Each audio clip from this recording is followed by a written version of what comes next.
This is another tutorial on Prisma 3D. Today we are going to be talking about and working on color, light and camera. So the first thing we are going to be looking at is the color. We are going to be making use of our last project, which is the materials arranged on a plane. We are going to select one material and then we are going to go to the materials tab. When you click the materials tab, it's going to open and you will see color, texture, reflection and transparency. What we are going to be working with for now is the color. So click the color. When we click the color tab, you are going to see your color. Boom, so many colors to choose from. If you are not okay with the colors that are arranged there, you can also select precise color by clicking on this arrow. Then when you click on the arrow, you can select different colors. So I'm going to choose one color for my object. So I will use this kind of color, darkish. I don't know the name of the color, but I'll choose this color. Then for the next object, so you do the same. Choose another color.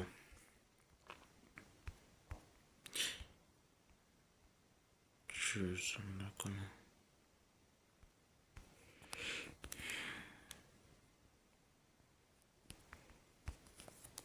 So now you are done with the color part. That's all you need to know about Prisma 3D color.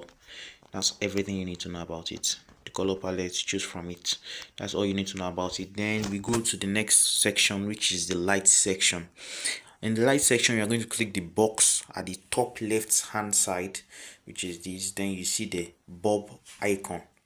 Click the bulb icon, then your light is going to appear, but it will be in the middle of your whole project, which is the center of the viewport. So we are going to use the move gizmo to move the light upward. I'm going to use the move gizmo to move the light upward and place it in our desired position with the move gizmo. So I'm going to place it in front of it like this. So using this, we have set this. So in the settings in the light tab, you see the point. There are three types of lighting, which is the sun, the point and the spotlight. For now, we are going to be making use of only the point lights. Then the next, we have the color. You can change the color to anything you want. You can change the color to anything you want.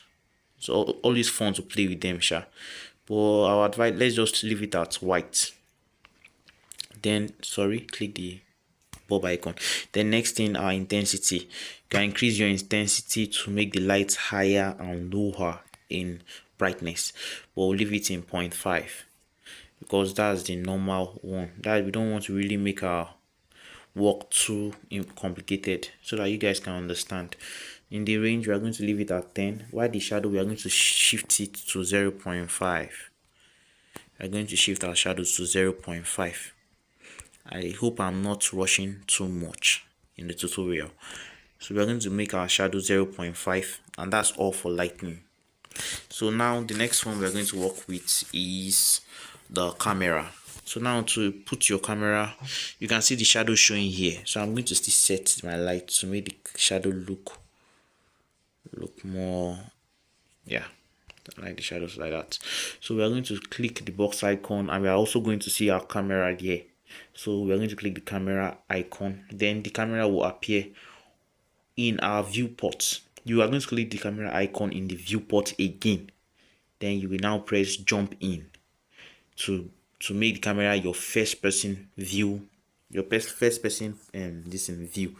So now we are going to move the camera to your desired point where you want, how you want your final model or your final 3D art to look like. So I forgot to color the plane. I'm going to give it a dark color. Yes. So that's all for now. So sorry about the camera. If you click the camera icon, you are going to see field of view. That is in the camera settings. Field of view 45. 45 means, I think, fisheye viewing or something like that. But you don't need to change the settings from 45. Just leave it like that. Then the projection, just leave it at 2D. And the background, you can change the background to your desired color, but black will be okay. So I think this is all for this tutorial. Next tutorial, we're going to be talking about rendering, reflection, and transparency. I'll meet you guys in the next tutorial. Love you, and please, any question you have, put it in the comment section. God bless you.